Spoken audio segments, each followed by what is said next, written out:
And I just turned around and I hauled ass out of there. I was done.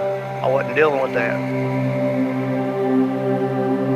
The hypocrisy of the cult is one of the things that turned me away the quickest. When I turned my headlights on, it turned and looked at us, and one of the things I remember the most were the eyes were glowing red. I see an orb of light. It is just circling these steps like it is waiting for me. And he begins to tell them that he saw a UFO. They're basically like, what are you talking about? That's 7 foot up on a tree, peeking around it, and that's where I saw the top of the muzzle, nose, and the eyes. As soon as I made eye contact with this thing, it felt like death. Welcome back to Tinfoil Tales. I'm your host, Brandon. Tonight we're going to be joined by my guest, Chris. Chris, thanks for coming on here and talking with me. Hey, thanks for having me. Would you like to let the audience know a little bit about yourself? My name's Chris. I'm 46 years old. Live up here in Northeast Indiana in Allen County. Got 3 kids, all teenagers. Just living our little slice of the dream here and dipping my toes into the strange and unusual when I have time. And I do little bits of field trips to when I hear about, certain paranormal things if I have time, and just kind of do it for my own curiosity. I don't know what influenced you to get into this, but there's usually something. But before we bring that up, I wanted to mention that I appreciate and enjoy talking to fellow Indiana residents. So for all the Hoosiers out there, I get a lot of comments from people from Indiana that are always happy to hear more stories from Indiana. So definitely appreciate you coming on here and talking to me. Oh, no problem. I love hearing about things that are in our state, and especially close to home. That is the one thing that I do enjoy the most, is when I get to talk to people that are fairly close, just because it resonates more with me. I'm like, well, I'm not the only one from around here seeing stuff. So Yeah, I agree. It kind of drives it home and makes it more relatable in some way. to some people, they claim it makes it more real. They don't like that. I was like, well, for me, I was like, it just confirms that I'm not crazy. I might be crazy, but not in this instance. Yeah, well, that's fair. I mean, some of the things that some of us are seeing and experiencing are, for a lack of a better term, they are crazy, because we were always taught some of these things shouldn't exist. Right. What led you down the path that you're on now? Like, what got you into all of this weird activity, all this weird stuff? It probably started out when I was little. My mom was really big into horror movies, and honestly, I think the first quote unquote scary movie I can remember watching was Legend of Boggy Creek. And that at 7 years old just freaked me out beyond you know Mm-hmm. that was hard to wrap my head around, and it kind of trickled into a fascination from there, and then you start hearing about ghost stories, and then eventually my dad let me watch The Exorcist entirely too young of an age, and and it's just my curiosity just got the better of me when it along the way, the pre-internet, the best we could do were the library, and if you were lucky, you got to get the mysteries of the unknown time life books or something like that, and which we did have growing up. So that was a good resource, and then those things just kind of suck you in, and once the internet became a thing, it just made it easy to start finding more stories, and oh, hey, this happened here or that happened there, and next thing you know, you're finding about stuff that happened down the street from you. Right. That the stories that you hear from down the street, then you start to creep you out a little bit more. Oh, absolutely. Because you're like, hey, I walk by that house, 10 times a week or whatever, and you had no idea something like that happened there. Or, Mm-hmm. yeah, it's wild. Well, what are some of the things you've experienced that you'd like to share with us tonight? Well, excuse me. The first notable thing that I can remember happening to me, and this was probably 14, 15 years old, I would say. Neighborhood friends and I, we kind of got into the whole Ouija board thing, which, hindsight being what it is, that was a terrible idea, but It always starts with a Ouija board. right. But I can distinctly remember one instance we were messing with it, and I flicked the bic, and the other guy, he said, hey, if this is real, make this flame shoot up. And sure enough, that thing shot up about 8-10 inches and freaked us all out for the night. We were done. But really what that led to was I was laying in bed one night having trouble sleeping, and I noticed this figure standing over me, skeletal face, just absolutely terrifying. And like, it was so big that if you ran, like, you imagine the flats of your shoulder blades going across, it was hunched over, but its shoulder blades were flat against the ceiling. And I would close my eyes, and every time I closed my eyes and opened them, it would be 2 inches from my face. And then it would slowly recede back up to the ceiling.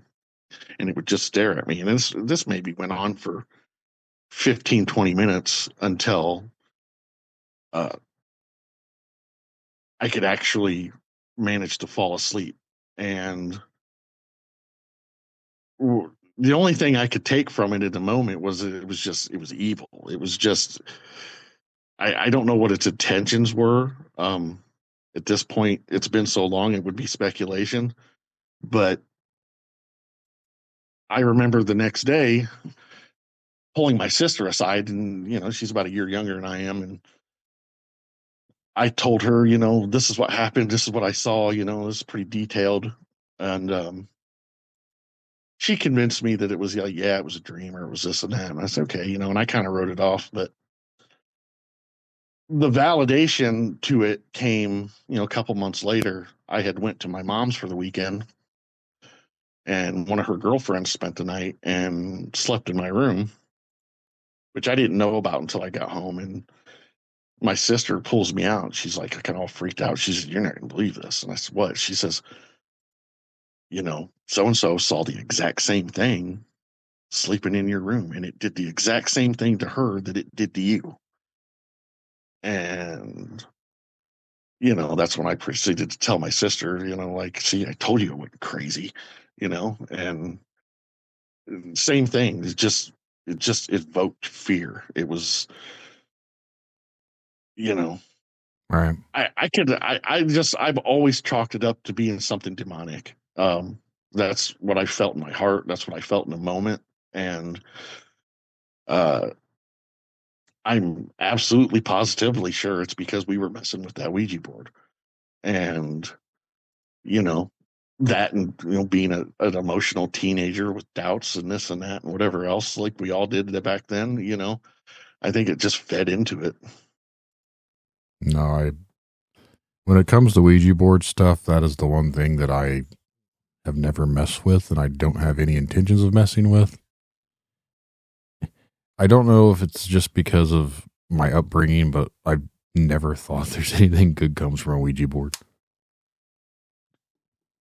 I mean, we weren't a very religious family. There wasn't weekly trips to church. Right. Yeah. Fact of the matter is growing up, the only time we went to church is when somebody got married or somebody died. Yeah. And um, and back then, just like today, they sell Ouija boards at Walmart. And in fact, the one we were using, my grandma had at her house. It was stacked in the closet with all her board games. Mm-hmm. So, we thought, oh well, grandma got it. It can't be that big a deal. So we would get it out and play it, and if we knew she was going out of town, we'd snag it for the weekend or something. And I think we probably spent the entire summer doing it. Almost definitely weekly, but sometimes 3-4 times a week. Yeah, for even at 40 something years old now, I'm still too superstitious.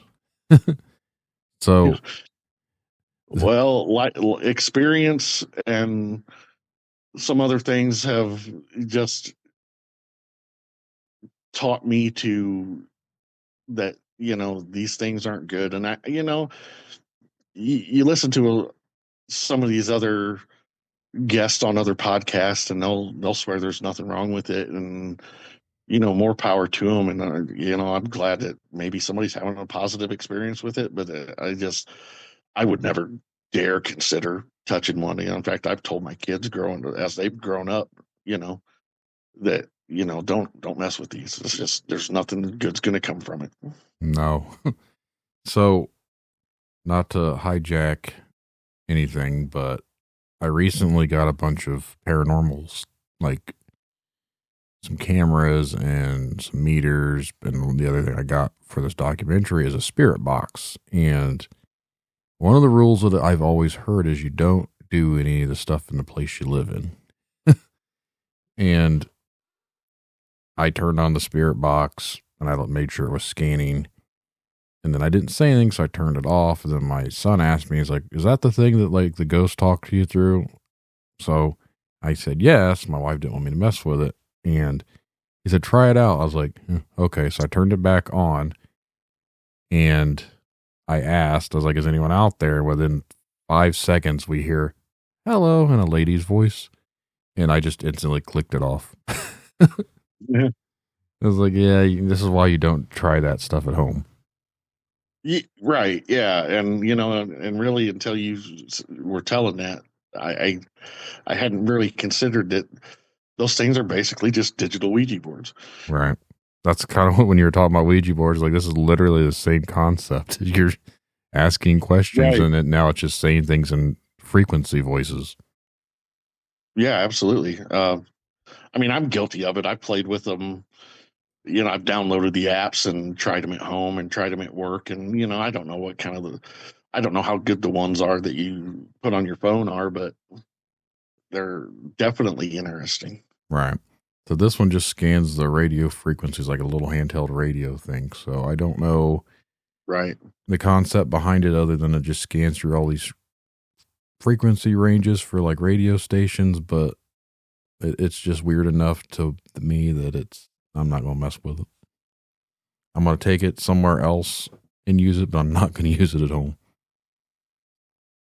Yeah, that's probably a good idea. That's one of the reasons why I haven't ever dove feet first into the field like I've wanted to, just because I've always been afraid that I would bring something home, and I didn't want something to come home and attach itself to my kids.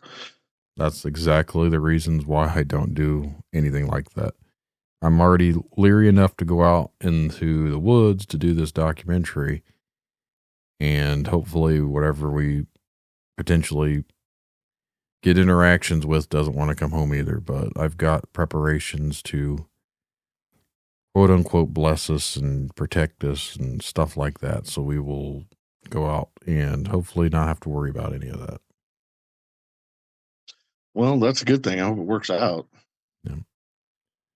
So more back to your experiences. What are some of the other things that you've dealt with?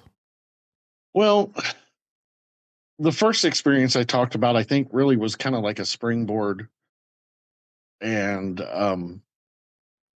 I believe I had an attachment due to that.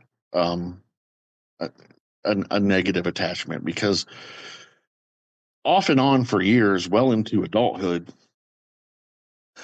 I would see shadow figures out of the corner of my eye, this darting over here, that darting over there. You hear the occasional knocks.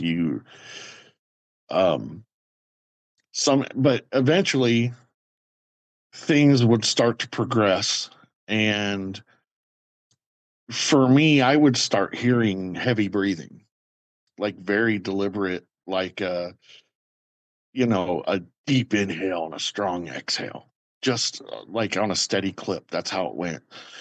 And that particular set of circumstances culminated. I was living in a small town just outside of Fort Wayne called Monroeville. And, it was kind of a difficult time in my life. A lot of emotion due to, my marriage kind of falling apart. We were new parents. Our kids were young. They had all those stresses. And same thing, going to bed. It was late August, so it was warm, but it wasn't like blazing hot. So I opened the windows up and had the fan on. And I laid down, and I typically, going to sleep, will lay face down. And then I start hearing the breathing, which at this period of time, I had been hearing it more frequently. And I was trying to ignore it. And then something different happened. And this is the first time I'd experienced this. And what had happened was it was so strange. It was kind of like on some of the movies you see. And I don't know if it's because they got it right or they just chance, but the total ambience of the room changed, and it literally got cold. I wouldn't say see your breath cold, but it was noticeably cold, like a good 10 to 15 degree temperature drop. And I'm like asking myself, well, okay, I start to get up. And that's when I feel a hand grab the back of my head, force it down onto the bed, and then literally right behind my ear, I hear this growl. And about that time, I shot up. And about the time I shot up, temperature of the room went back to normal. I couldn't hear that breathing, that deliberate breathing anymore. And I'm sitting there and I'm literally talking out loud to myself going, nope, nope, nope, nope. Like this did not just happen to me. And I get up, go to the bathroom. I'm just trying to shake it off. I come back.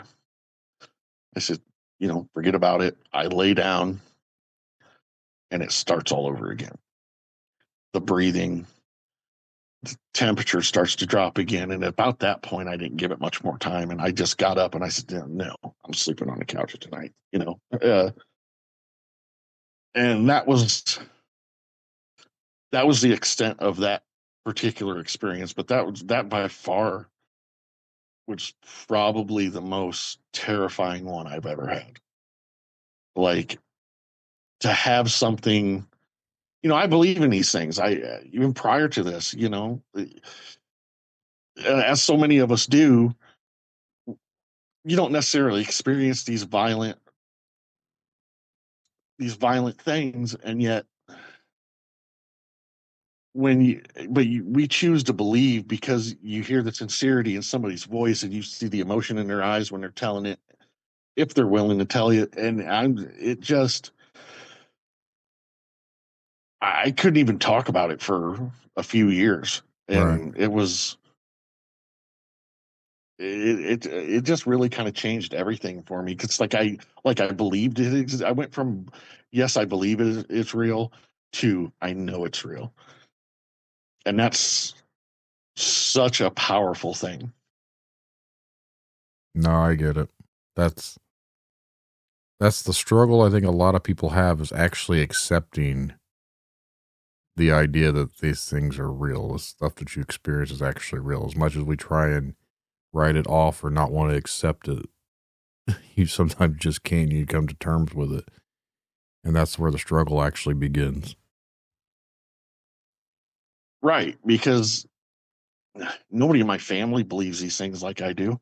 You know, even my mom, who was always into the spookier side of things, you know, I tried to talk to her about it once before she died, and she's like, "Oh, you just had a dream," and was trying to get me to write it off as it was nothing, and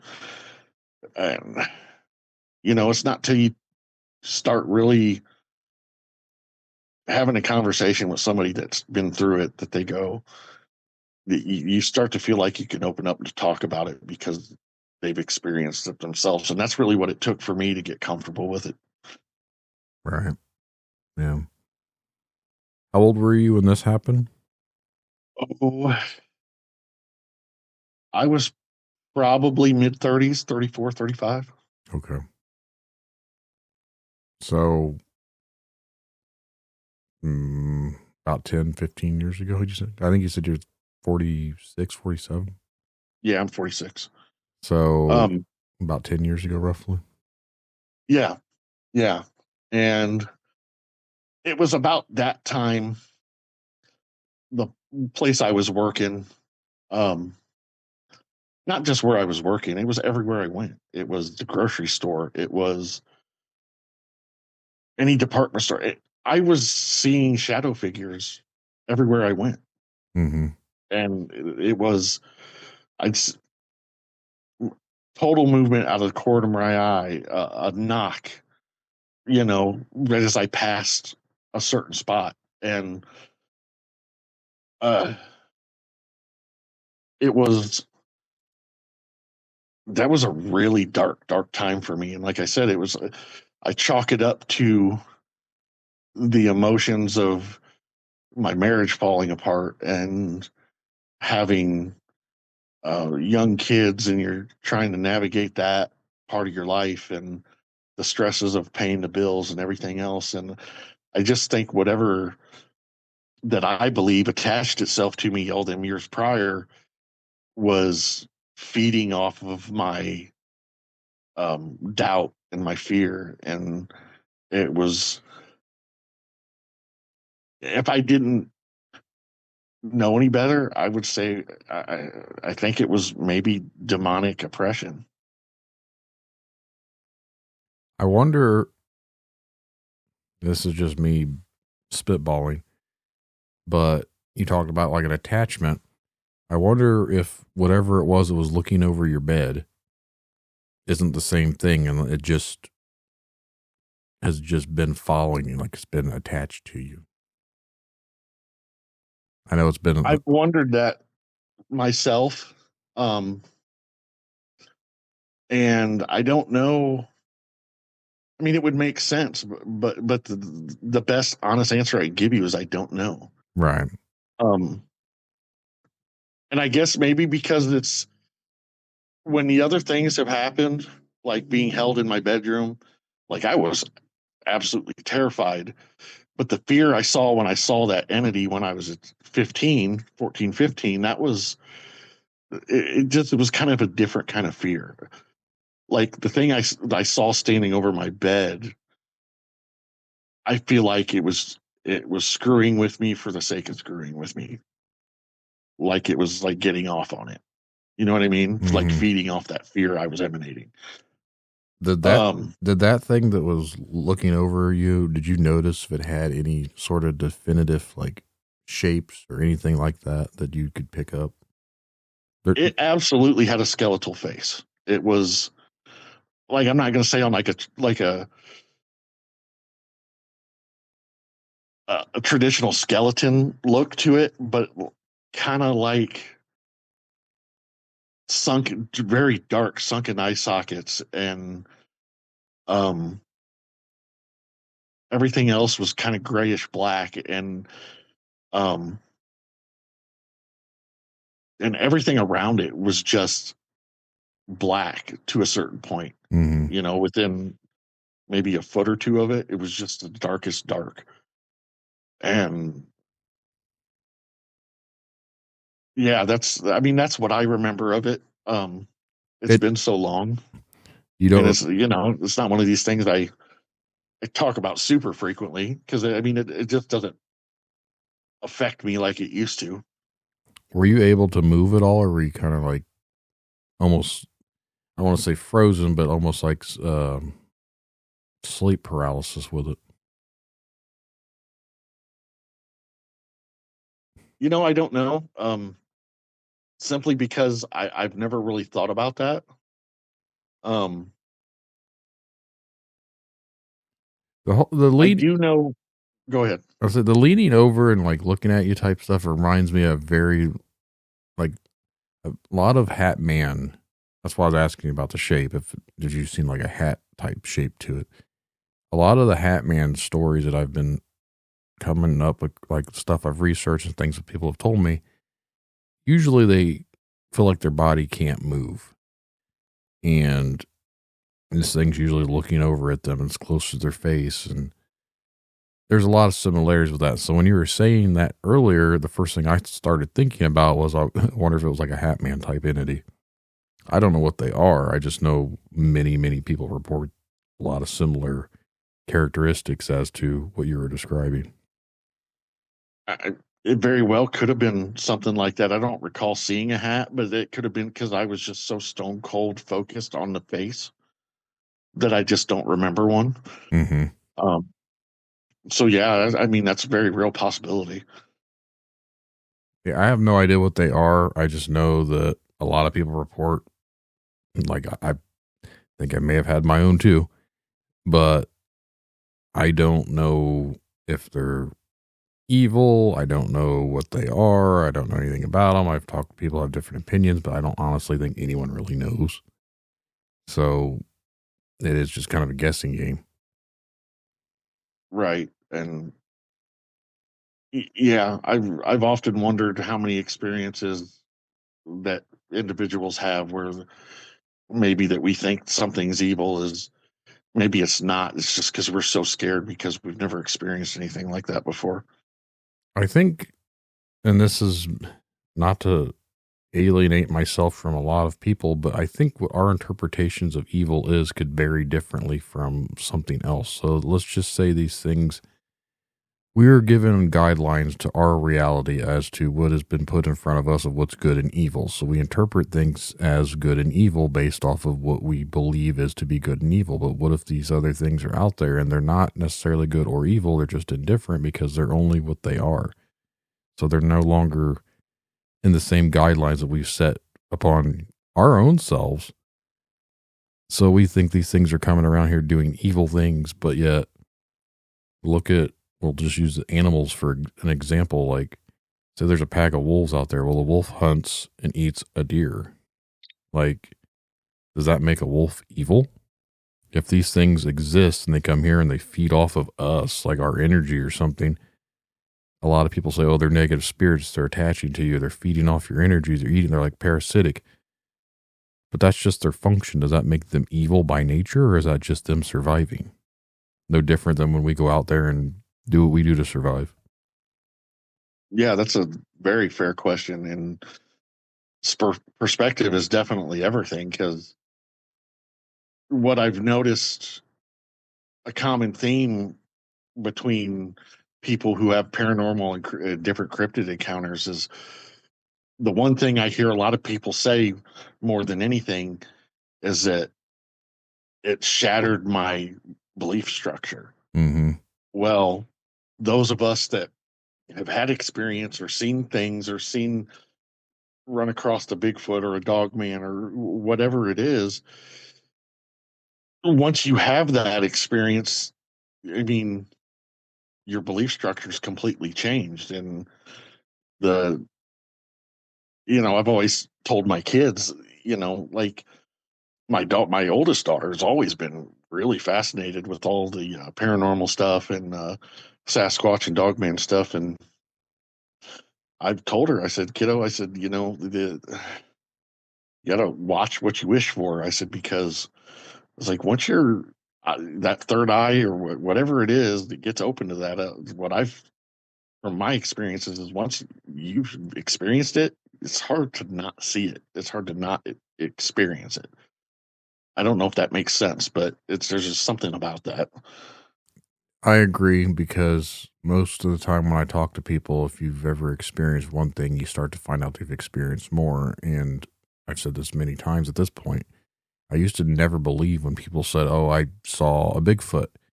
Well, I saw a UFO. I saw orbs. My house was haunted." Like, how's one person having all this activity? They have to be making this up, because there's no way someone can be experiencing all these different paranormal, weird experiences.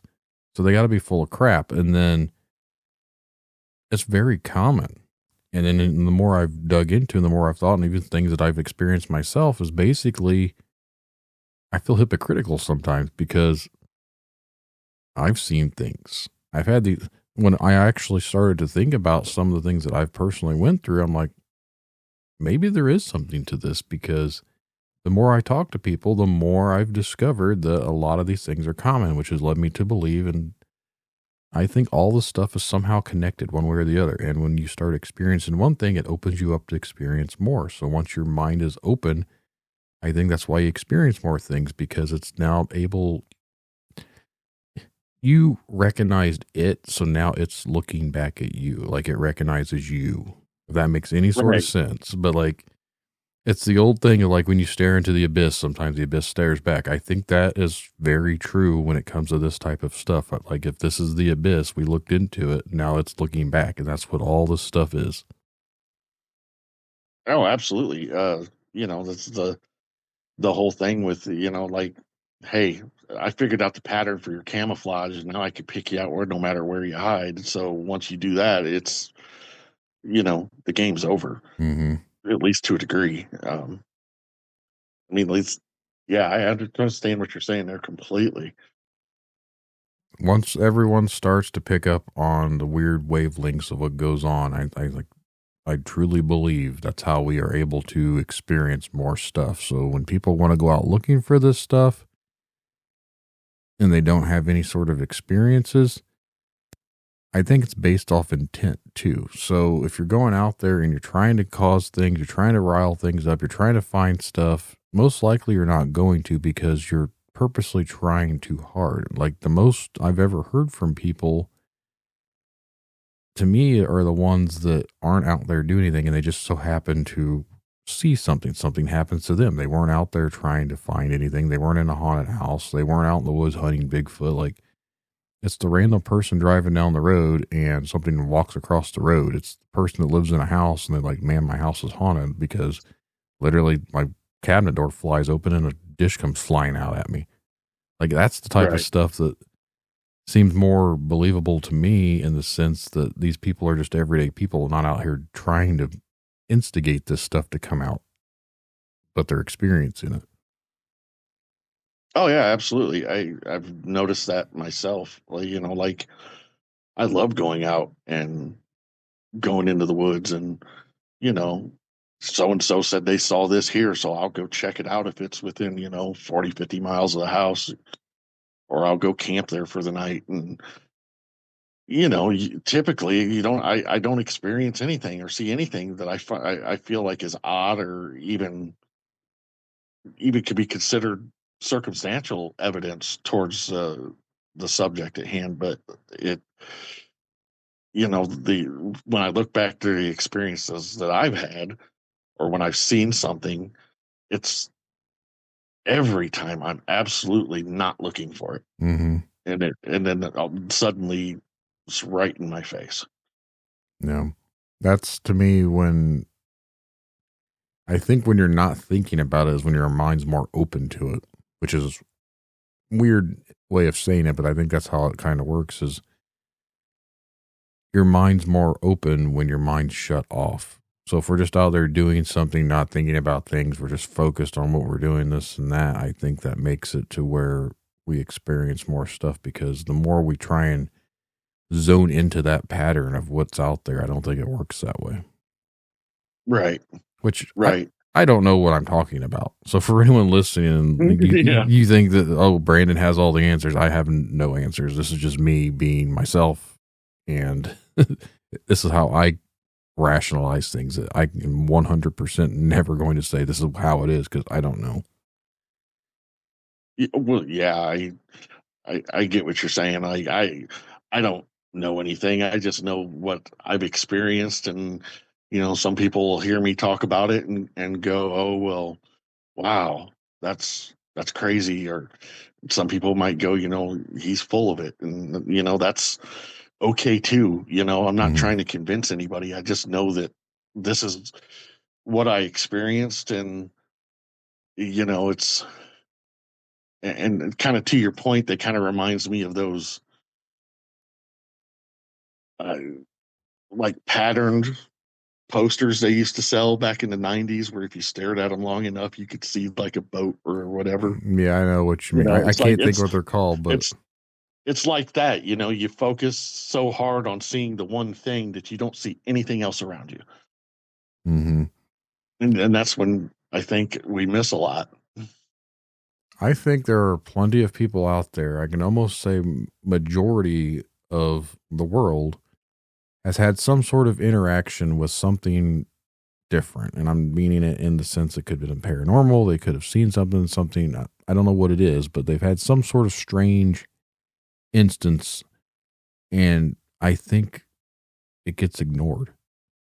I think it gets wrote off. I think it's just like, oh, that was nothing or something. They see something out of the corner of their eye, they look and it's gone. Oh, it's just nothing. It's just my mind playing tricks on me.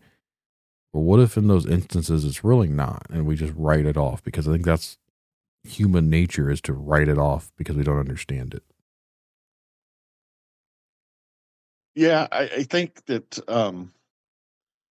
we're so focused on the world that we've created around us that we as humans have lost something that maybe our ancestors were more in touch with. And I think I honestly believe that the Native American cultures is a perfect example of that. Right. Yeah. I think they were very in tune to the world. And for some reason, and I don't know, maybe this was by design, when we came over here, by we, I mean like my ancestors, whatever, we pushed them out of here. Like we claimed these lands and we did all these bad things, and we looked at I keep saying we, it wasn't me, but I think they looked down upon them because they didn't consider them as civilized as all these new people coming over here from Europe. So they took the lands and everything, but I think that original Native Americans were very in tune to everything around here.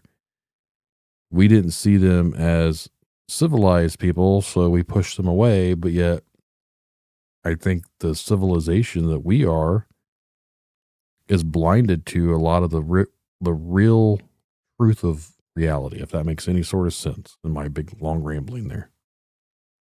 No, I think it makes good sense. I mean, I think the Native American cultures were in tune with their environment and with nature and with the creatures of their environment, especially the creatures, not just the known ones, but the ones that, we talk about, like Bigfoot or Dogman or whatever else that's out there, Wendigos, or, do they exist? It's, they believed it. And, when you've got a culture that has so many different words to describe the same thing, and they're, showing them respect and this and that, it just makes you wonder. And I've heard a lot of people try to explain it away, with this, that, or whatever else. And, try to say, oh, well, it's a genetic memory of a giant ape or whatever that used to exist. I just don't buy that. It's, I don't see something that's not present and making itself known to you in some way, shape, or form having such a powerful presence in your culture. Mm-hmm. I think I know a lot of people are in different camps when it comes to cryptids, like especially Bigfoot. Like a lot of people think that it is very much some sort of a primate type of creature. And for the longest time I was on that band too. Like, but nowadays I don't know. I get like at least footprints and they've found this trace evidence, but it's still never been proven one way or the other. Yes, you have the Patterson-Gimlin film, which to me I think is, if there is a real Bigfoot, I think that is probably an actual Bigfoot in that, because I don't think it's ever been replicated into the extent that it was back then. But I struggle with believing, for the fact that there's never been any actual evidence found, as in a skeleton or any sort of thing like that, to prove that these things exist. Because if there's a population of them out there, they have to have a breeding population, therefore there must be more of them around. So where are the bodies at? I feel the same way with any cryptid. Like, yeah, that's a very fair question, as long as we're still thinking about them as flesh and blood animals, for right. sure. So that's and why, like you, I used to stay in that camp that Bigfoot was like an ape. And as time has gone on, I guess I'm getting a little bit more woo-woo about it. And, you know, the theories about these things being interdimensional is kind of like making a lot more sense to me, you know? that's the pathway that I would guess I would lean towards. But then when I talk to some friends that are straight up still on that flesh and blood camp, they don't see it that way. But I don't know which side, I don't know where to go with it. I'm just saying, is if I'm believing in flesh and blood, then there has to be some sort of skeletal remains somewhere. There has to be something proven that these things were around or still around, and we don't have that. So they claim that people go to Wu's side because it can't be explained, so they just automatically jump to that, because that solidifies their belief, because they can't prove it exists and they can't prove it doesn't exist. I was like, here's the problem that I see about it. I can say, yeah, you can't prove it doesn't exist, but I can say that about anything. I can literally make something up right now and say there is a 8-foot tall walking ostrich man out in the woods. Prove it doesn't exist. You know what I mean? That's a dumb way of saying it. Well, I think the one thing that I've learned, just being objective and really, and I mean really being objective when it comes to this field, is that I think when you take a long look at it, and I might catch a lot of flack for this, and that's okay, but to me, and to a lot of people, more and more, I feel like we're starting to understand that more than one thing can be true simultaneously. Mm-hmm. So I'm kind of in this mindset where when it comes to Bigfoot or Dogman, that, yeah, I kind of think they're interdimensional, but at the same time, when they're here, you know, I think maybe there's maybe for lack of a better term, you know, a solidification process where they become flesh and blood while they're here. And then in order to go back to wherever it is they're coming from, you know, there's the process is reversed. Again, I don't know. I'm speculating here, but I mean, to me, that makes sense. If these things truly exist and they have the ability to come in and out of our plane of existence, it would make sense that they would have to have the physical attributes of what we have here. So basically, we live in the 3D world, so they would have to manifest themselves into a 3D creature. So if they're from a different plane of existence, like a different reality, like the fourth dimension, their laws of physics in the fourth dimension are different than what we have here in the third dimension. So whatever shapes and stuff they are there, or in the fourth, fifth, whatever they're from, here they have to be in our 3D world. And I make video game analogies a lot. So for people that don't quite understand what I'm saying, imagine the old Mario game to where it was a side scroller. It's just 2 dimensions. And then now you have a different Mario that's 3 dimensions. There's actually something you can see all the way around, like 360 degrees, like most modern video games. That's basically like what we're seeing right now, the 3D world. So imagine being a 2-dimension side scroller, and then you see this 3D thing coming in there. Well, we wouldn't understand it because all we know is 2D. So when 3D comes in there, we see it as what they're going to see as the 3D, just because they can't see anything because they're like a flat. So imagine something, whatever the 4th dimension would be. Well, I can't even imagine what that would be because I see everything in 3D. So who's to say these things don't come in here and they turn into 3D like us? I don't know if anyone's able to understand what I'm referring to, but that's it makes sense to me. Oh, I'm an old Nintendo guy. I get it. Like the advancement from side-scrolling jumping Mario to what video games look like today, like, is a huge leap. Like, right. So that's where I'm saying, like, if our world was the old school Nintendo and these things come from the PS5, it's a completely different world. And yeah, if their world is different than ours, like they have all this cool 3D realm, and then we're in 2D land, so we don't understand what 3D world is. Maybe that's how they have to come here and adapt to our 3D world. It makes sense to me. I mean, if that's the only way you can come here and survive. And again, I don't know what I'm talking about any more than anybody else. Just like I always try to drive home to, I don't feel like there are experts in any field. We're just out here making our best guess and trying to sort it out. But it's like I always liken it to photos that people post on social media of Bigfoot. They're outlined in red, and they're going, see, it's right there. And then, gosh, I try to be as nice as I can be and say, hey, like, I get it. I'm never going to tell you that what you're seeing, what you said you saw, isn't there. But what I'm trying to tell you is that your photo doesn't prove anything. And that's kind of like what you're talking about there. It's like you're taking a 3-dimensional object and trying to make it show up on a 2-dimensional thing, and it's just not translating. I have the biggest gripe, and pareidolia is a real thing.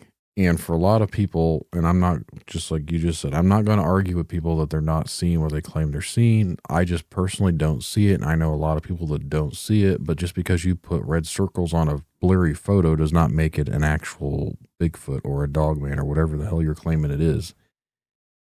But when you say that to someone, not even like say it nicely, like, hey, I'm not seeing this. And then they get defensive over it.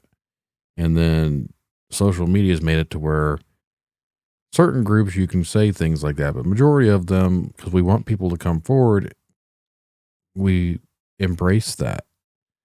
But in my stance is, if we continue to embrace every single thing without any sort of scrutiny or any sort of logic, are we really doing anything good, or are we still just doing more harm? Because now we're letting people that are literally just making up shit out there to put and say, oh, look at this, every 5 minutes posting photos of nothing. And then people going along with it and feeding that person's, I don't want to say delusions, but sometimes maybe these people really do believe what they're seeing, and it has become off as delusions, and we're just feeding into it, and then it's spreading. So I feel like, even with my show, and I feel guilty about this sometimes, like, by doing this show, am I doing more damage than good? But that's just me and my moral compass struggles, I guess. Well, yeah, I mean, and I mean, it's honestly probably a good thing that you're questioning yourself like that, because, because realistically, when we step back and look at it, is the amount of fraudulent posts or BS zero? Well, absolutely not. There's absolutely that going on. Just like I feel like whatever percentage you want to say it is, about this sighting or that experience or whatever, you could say, let's say, even if it's, let's say 60% of them are BS, that still leaves 40% that's okay. What is it? Because if was that old saying, and I can't remember exactly how it goes, but if if you can't if nothing that you apply to trying to figure it out is explainable, that only leaves the unexplainable. So I you think know I think majority of the people that I talk to, I tend to believe that they believe what they're telling me. And that's not me saying I don't believe them, but I try and remain grounded and skeptical in this because that's just how I have to operate. And I try and look at everything from a rational standpoint. So you told me you've seen this entity above you. You could be 100% making that up. And why? I have no idea.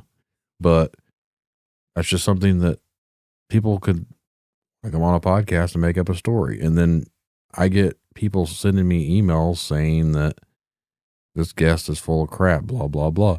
Well, how do you know? Were you there? I don't know if you saw this thing or not, but I believe that you believe it. You know what I mean? So, right. So where's the line? Yeah. And I'm not going to tell people that, no, you didn't see that because I wasn't there. And I hate when people do that to other people. It's like, I get what absolutely. I get what the photo aspect to it because yes, you're presenting quote unquote evidence and people can't see your supposed evidence. So this is where I think it comes into play is I encourage people to come forward. But by coming forward and producing what you suggest as evidence, it's not actually proving anything. And then by coming off to other people, especially the people that are already skeptical, you're not going to change their opinion based off of a blurry photo of bushes with a red circle around it. But if you come on a show and say, hey, I was out in the woods, I saw a shadow shape moving in the woods or whatever, I'm going to believe you probably saw a shadow shape moving in the woods. But that doesn't mean what you think the shadow is actually what it was. The shadow could have been anything, but now you've turned it into a story of it was a 10-foot tall dog man with red glowing eyes. But you just said you saw a shadow. And then the stories start progressing more and more and more. Like, that's when I start to question things when people's original stories start expanding and they get bigger and bigger and bigger. And I was like, okay. But. Well, yeah, that's the old fishing story, type of thing. You caught a 6-inch minnow and all of a sudden it's a 5-pound bass type of thing. Right. I get it. And I understand that, like not everybody's going to necessarily believe what I'm telling you I saw and experienced, but for me, the affirmation came with my sister's girlfriend without any kind of provocation or prior knowledge to me seeing this, sleeping in my room like a month or two later, whatever it was, and her telling my sister, man, I saw this in your brother's room last night, and describing exactly what I saw, and my sister, telling me this and going, and I even asked her, I said, did you tell Amanda, or did you tell her what I saw? And she's, no, so that to me was my validation. And it's okay if people don't believe me. Sometimes things just don't sound quite right to some people, and that's okay. But it's like you said, I'm not going to ever tell anybody you didn't see what you saw because, like, again, I wasn't there. But then again, in the reality we live in and the world we live in, I've heard stories about one person saying, hey man, we were standing there right next to each other and I saw this and they didn't. So, explain that. I think for me, and I want people to come forward, talk about the things they experience. That's why I do this show. I want to give people a place that they can feel safe, come on here and talk about everything that they've ever experienced. It's weird that you can't normally go to work and be like, hey man, I experienced this last night or this happened to me before. I want to give people that opportunity in a place where they feel comfortable to do this at. Because I know what it's like not being able to do that. So my intent is to give that to people, like to try and help people. Because I know sometimes you talking about things actually makes people feel better. And then people out there listening, they might not want to talk about it, but they listen, they relate. Like I can relate to that and I kind of feel better about it. So I encourage people to always come forward. The best advice I could give to people though is don't get hung up on the fact that if people don't believe you, because that seems to be the struggle with people of not wanting to come forward is because they don't want people to harass and they don't want people saying they're a liar. Don't worry about what anyone else thinks.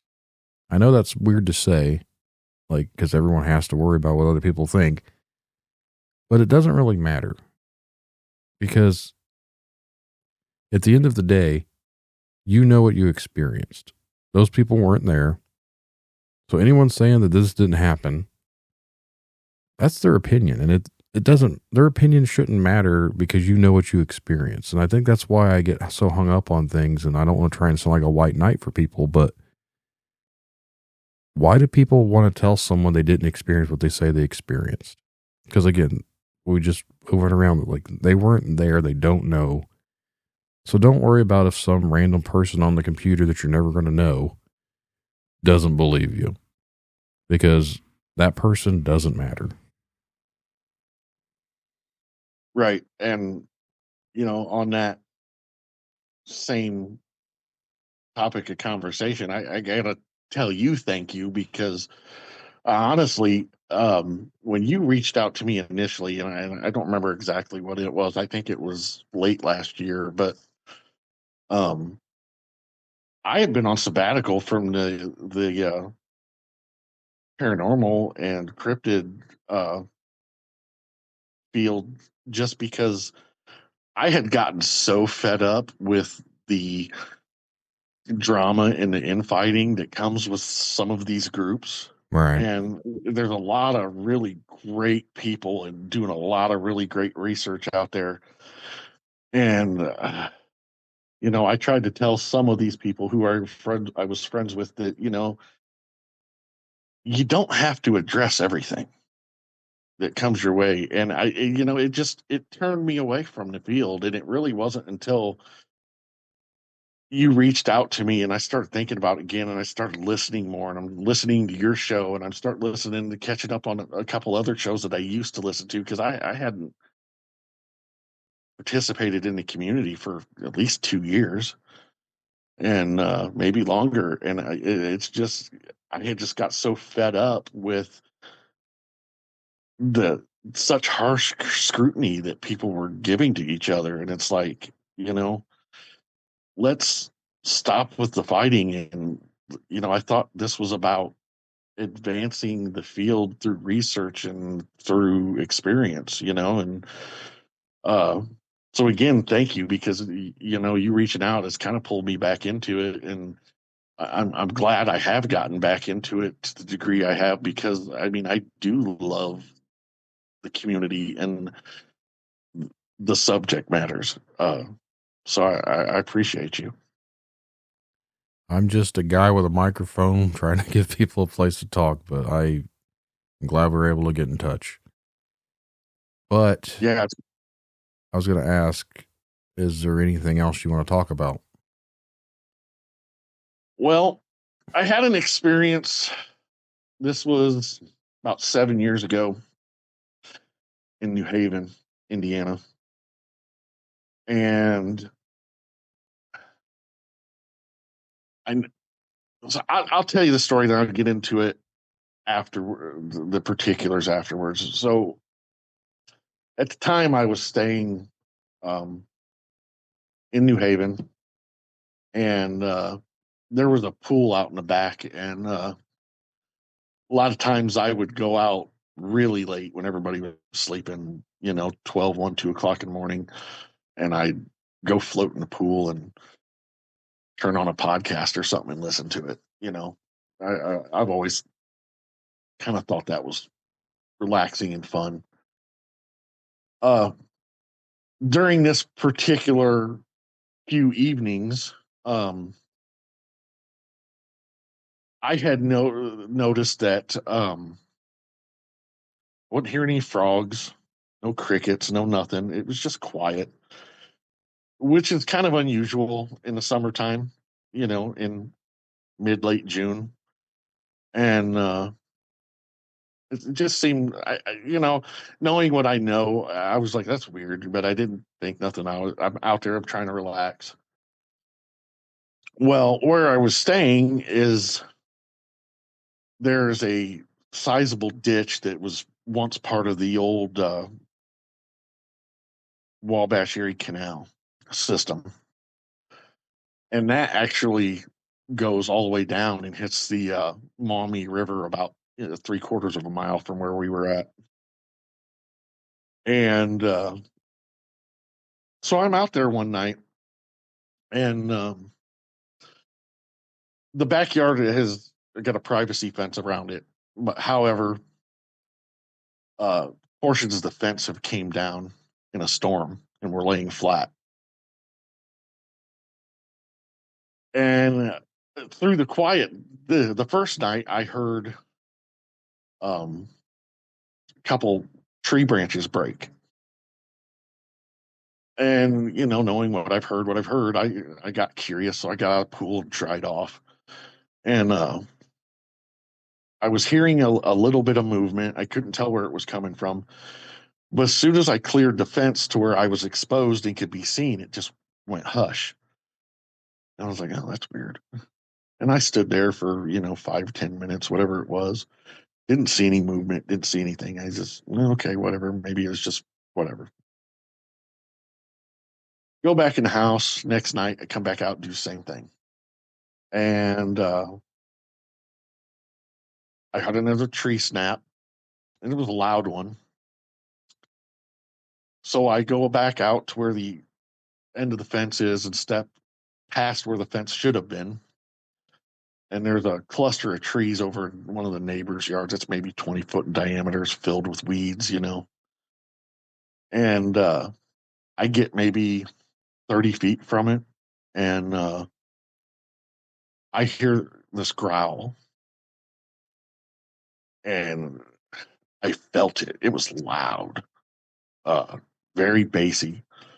I don't know what it was. I didn't actually see anything. It frightened me, and I just stopped. I didn't have a flashlight or anything that could reach over there for me to see anyway. All I had was my phone with me, and of course I didn't think to pull it out and hit record or anything, but I froze. It was kind of instant fear. It was I interpreted it as you need to stop, don't come any closer. And I've kind of went over this however many times since it's happened, and again, not seeing anything, maybe was my imagination. I don't know. All I can say to you is that I know I heard the growl. I know I felt the growl, and my gut makes me feel like it was maybe a dog man, but I don't know. But the reason I say that is because through all the stories and the research and the listening that I've done, you always hear about them next to waterways or close to cemeteries. Well, this ditch goes right past the cemetery, not 300 yards from us, and then connects to the Maumee River, which is, pretty major river up this way. So, yeah, I don't know. I mean, all I know is that's what happened, and it was kind of freaky. I almost, part of me wishes I had seen something so I knew what it was. I just know that I wasn't getting any closer to that 20-foot diameter clump of trees. It was instant froze. And after sitting there for a few minutes, I just backed away until I got back inside to where the fence would be. And then once I was about 50 yards away, I just turned and went back to the house. It's hard to know exactly what something is, especially with just a growl, but I feel like for what I've talked with other people about, again, this me just spitballing, but when it comes to a lot of the cases with Dogman, you're overran with a sense of fear. I don't know if that's them projecting that on you. A lot of people say they feed on that type of stuff, which again, I don't know how anyone really knows that, but all the stuff I've ever heard about Dogman are usually they're evil. They're usually around waterways, around cemeteries, again, like you'd mentioned. And a lot of the time they feed on human fear, which might be true, might not be true, who knows. But when you're hearing something, we live in Indiana, so a lot of people are like, oh, could have been a dog, could have been anything, but I feel like for most people, you can kind of get a sense of size of something, especially from the growl. Now, when you heard it growling, was it more of a low rumbly growl, or what was it? Yeah, it was very guttural. Like it wasn't just audible. I felt it. Mm-hmm. I could feel it rattle my chest a little bit, which is what gave me pause and made me scared, because I was like, I've literally been chased by the neighbor over there's pit bull or mastiff, couple of times when they've gotten out, and that's a nice sized dog, and I've heard him bark and growl, and it was nothing like that. So, and especially at like 1 o'clock in the morning. So, but again, I go back to there were no insects, there were no, there was nothing. It was just quiet, and you just don't get quiet like that in June in Indiana. Yeah. Usually there are some sort of noises, especially out at nighttime. Here, I can hear frogs, I can hear crickets, I can hear all sorts of things. And I don't think I've ever went outside and not heard something. So the complete silence, I think, is one of the creepier aspects to stuff, is when everything just goes dead silent. Yeah, and it wasn't. I think that was the last summer I lived over there, because I was staying with family at the time before I bought this home I live in now. And I've actually asked them since then. I said, how often do you go outside? You don't hear anything. And hardly ever, but there's usually about 2 weeks during every summer since then where they're like, it's always quiet for a couple of weeks. They don't they don't know why, but and like my sister, she don't believe in that stuff. She's like, she'll listen to me and she goes, oh, that's interesting. But um, even she was like, yeah, she goes, yeah, that's kind of weird. She goes, sometimes, for a week or two, you just don't hear anything out here. And I was like, so I don't know if it's like something that's coming through at a particular time of year or what,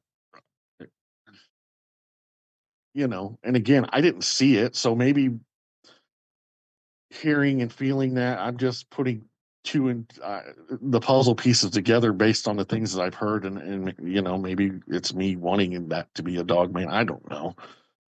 I just know that's what I experienced. And it was very, it was kind of unnerving, but again, on top of that, I'm also objective enough and willing to listen if somebody gives me an alternative that makes sense. And I might go, yeah, well, that makes more sense than what I thought it was, so but it was pretty bizarre. Not anything I ever expected there, in little old New Haven. Yeah. Like I said, it's hard to ever know unless someone actually sees it physically walk out in front of them or something like that. But the feeling of the rumbly growl and everything, that's very telling in the sense that that's usually common with like Bigfoot and Dogman type encounters. So it could have been either one. Who knows? It could be. I'm open to that possibility. Yeah, that's, it's just, again, like anything I ever experienced, I just, like we talked about before, like I wasn't looking for it. I went out to float in a pool and listen to a podcast and try to relax, and something presented itself to me, and I don't know what it was exactly. Mm-hmm. I think that's the mystery of life, is sometimes we'll know and sometimes we never will know. I've been searching for answers for 18 years, and I have a feeling I'll never know. And that's what drives me crazy, but that's why I do what I do too. Always searching for answers. Yeah. I'm the same way. I don't know if I mentioned it before. I get into this stuff to satisfy my own curiosity. Like, I could care less about presenting it to the world and becoming famous. Like, I want to experience these things because I want to know, and again, like I said, my sister doesn't believe in any of this stuff. And then she asked me a question that I thought was a great question that nobody had ever asked me before. She says, you go out in the woods and you look for these things. And she says, what are you going to do if you actually see it? And I never thought about that before. And my honest answer to her was, I said, well, one of two things are going to happen. I said, either I'm going to put the subject down and I'm never going to touch it again, or I'm going to go deeper down a rabbit hole. I don't see any two options besides that. Yeah, it's one of those things, like once you start going down it, it's hard to get out of it. But well, we've been going on for about an hour, a little over an hour and 10 minutes now. So if there's anything else you'd like to talk about, we can, or we can go ahead and start wrapping this one up. No, I'm good. I think we've covered a lot. Mm-hmm. Well, again, Chris, it's been a pleasure having you on here. I always enjoy talking to fellow Hoosiers, so that's why I want to say thank you. Well, thanks for having me. I love sitting down and talking about all things creepy. So it's definitely a passion of mine. Well, if you have any more experiences pop up, you know how to get a hold of me. I sure do. Yep. You'll be the first to know. Awesome. Thank you. All right. Thank you. If you'd like to be a guest on Tinfoil Tales, remember to send an email to tinfoiltalespodcast@gmail.com or go to tinfoiltales.com and go to the contact section. Make sure to follow me around on all the social medias. And just remember, truth comes at a cost. Are you willing to pay the price? I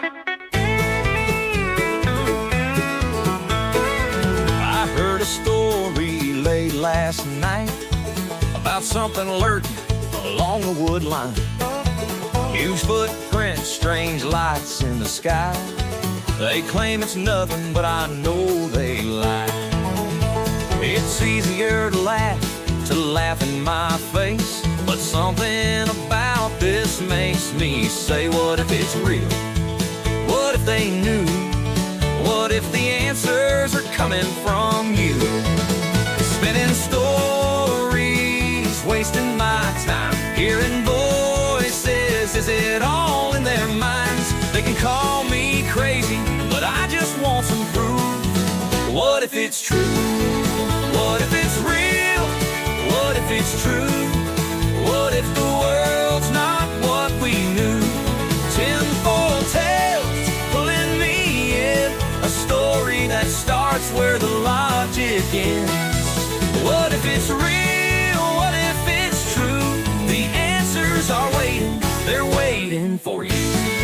They see a dog man walking, or maybe a mothman flies above the buried giants. hidden beneath the lies. They say it's just stories, it's all make-believe. Fairy tales for the things we can't perceive. They wanna keep us blinded, they wanna break our will. But I'm not buying it, I'm not swallowing another pill. Force-fed poison, the lies we're made to believe. What if the truth could set us free? Alien signals traveling through time. Secret space programs erasing their minds.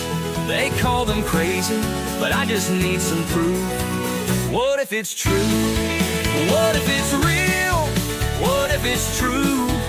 What if the world's not what we knew? Tinfoil tales pulling me in, a story that starts where the logic ends. What if it's real? What if it's true? The answers are waiting, they're waiting for you. They laugh, they lie, we all could die, but the signs are there if you open your eyes. Aliens, cryptids, demons, ghosts, the Nephilim too. What if it's me? Or what if it's real? What if it's real? What if it's true? What if the world's not what we knew? Tinfoil tales pulling me in, a story that starts where the logic ends. What if it's real? What if it's true? The answers are waiting, they're waiting for you. It's all in our heads, it's all in our minds. These voices can't be silenced, the truth must rise. Tinfoil tales, it's pulling me through. What if it's real? What if it's true?